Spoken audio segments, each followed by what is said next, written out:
1 აპრილიდან დეპოზიტების დაზღვევის ლიმიტი 30,000 ლარიდან 50,000 ლარამდე იზრდება. რას ნიშნავს ეს ცვლილება პრაქტიკაში, როგორ მუშაობს დეპოზიტების დაზღვევის სისტემა და რამდენად დაცულია მომხმარებლების დანაზოგები.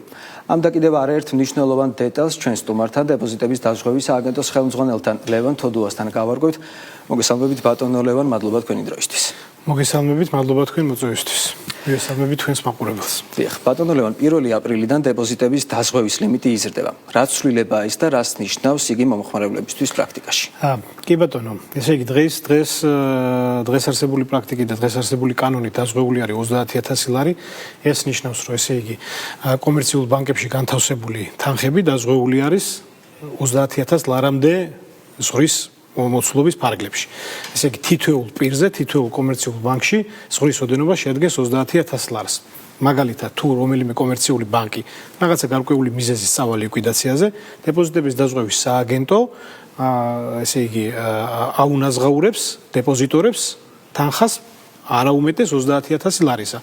აი ზუსტად ეს ზღვარი იზრდება და 1 აპრილიდან ნაცვლად 30,000 ლარისა იქნება 50,000 ლარი.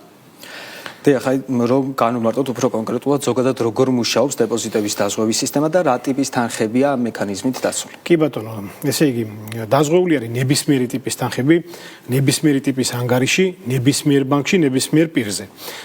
ესე იგი, რას ნიშნავს ეს? არა აქვს მნიშვნელობა რა ტიპის ანგარიშია, ჩვენ როცა საუბრობთ დეპოზიტების დაზღვევაზე, ნუ წარმოვიდგინეთ, ეს რამე კონკრეტული პროდუქტია დაზღვეული.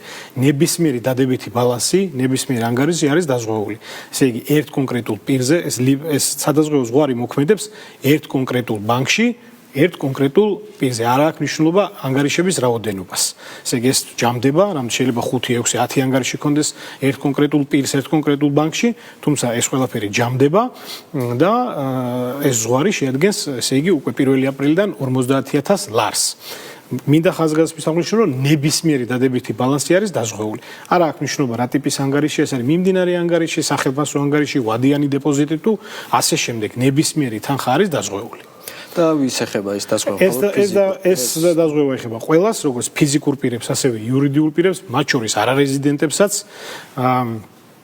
და ესე იგი, რაც არის აღსანიშნავი, რომ ესე იგი ამ თვითონ პირებს არანაირი პროცედურების გავლა არ უწევთ, არანაირი ხარჯის გაღება არ უწევთ. ეს არის სისტემა აზღვევს ამას ავტომატურად, ზედმეტი დანახარჯებისა და ზედმეტი პროცედურების გარეშე.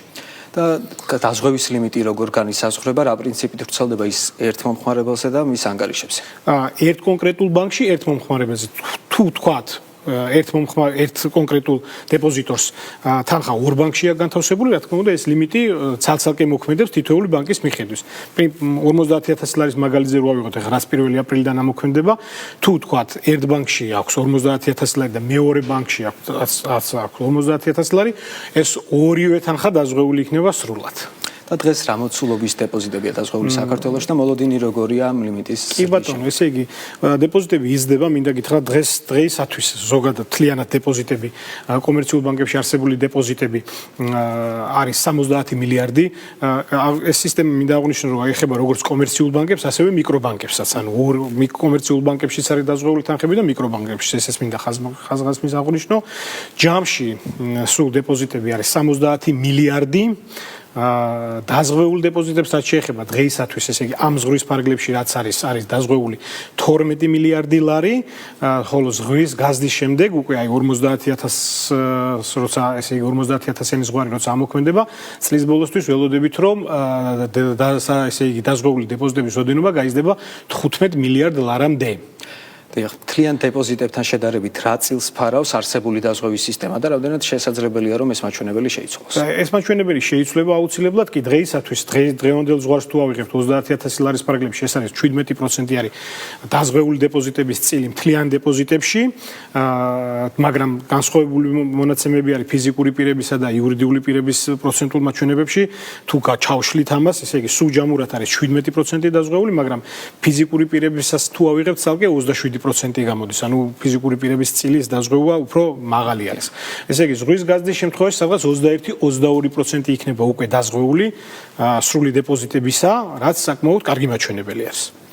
როგორ ფორმირდება დეპოზიტების დაზღვევის ფონდი და რა მოცულობის რესურსებზე ვსაუბრობთ დღეს? კი ბატონო, ესე იგი მე ხან აღნიშნე რომ ესე იგი თვითონ დეპოზიტორს არაფრის გადახდა არ უწევს, ასე ვთქვათ, ეს არის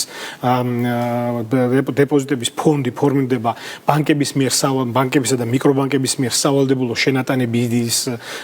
შენატანებიდან, ესე იგი უნდა აღნიშნო რომ ჩვენ სადაზღვეო შენატანების პრინციპი არის რისკზე დაფუძნებული სადაზღვეო შენატანების პრინციპი, ანუ იმის მიხედვით თუ როგორი რისკიანი არის ბანკი, ამას ჩვენ ეროვნული ბანკი გვაძლევს ამ საბანკო რისკის წონებს, იმის მიხედვით ხდება შეწონვა, ასე ვთქვათ, შესაბამისი ფორმულით ხდება გამოანგარიშება და თითოეული ბანკი დიფერენცირებულად სხვადასხვანაირი ესე იგი პროცენტი აქვს თითოეულ ბანკს იხდის და უკვე დაზღვეული დეპოზიტების გარკვეულ პროცენტს, რომელიც აი ამ ფორმულით გამოითვლება.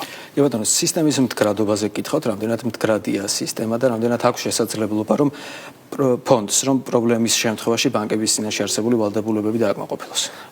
კი ბატონო, მინდა აღნიშნო რომ ჯერ თვითონ საბანკო სისტემაც ძალიან მდგრადი არის და ჩვენ არ ქონია, ესე იგი, ესეთი შემთხვევა პრაქტიკულად რომ დაგჭირვებოდეს ამ სისტემის ამოქმედება, თუმცა თვითონ სისტემაც მდგრადი არის. დღეისათვის ჩვენ ფონდში 400 მილიონ ლარზე მეტი გვაქვს უკვე მობილიზებული. ესე იგი, ანაზღაურებადობის მოცულობა ეხლა დღეს 3%-ზე მეტი არის, 3.5% არის, ასე ვთქვათ, და მომავალში გაიზრდება ეს მოცულობა, თუმცა 3.5%-იც არ არის, ასე ვთქვათ, მცირე თანხა. აი მაგალითად რო ავიღოთ, ესე იგი, უმცირესიდან უდიდესი ბანკების მიხედვით თუ ავიღებთ, რა შეგვიძლია დავფაროთ, აი უმცირესიდან უდიდეს ბანკამდე, ღმერთმა დაგვიფაროს ახლა ესეთი კრიზისი რო იყოს, მაგრამ 8 ბანკი შეგვიძლია ერთად გავისტუმროთ. დიდი მადლობა, რომ მოხვედით ჩვენთან გადაცემაში სტუმრად. მადლობა თქვენ. დეპოზიტების მართვის აგენტოს ხელმძღვანელი იყო ჩვენს ეთერში.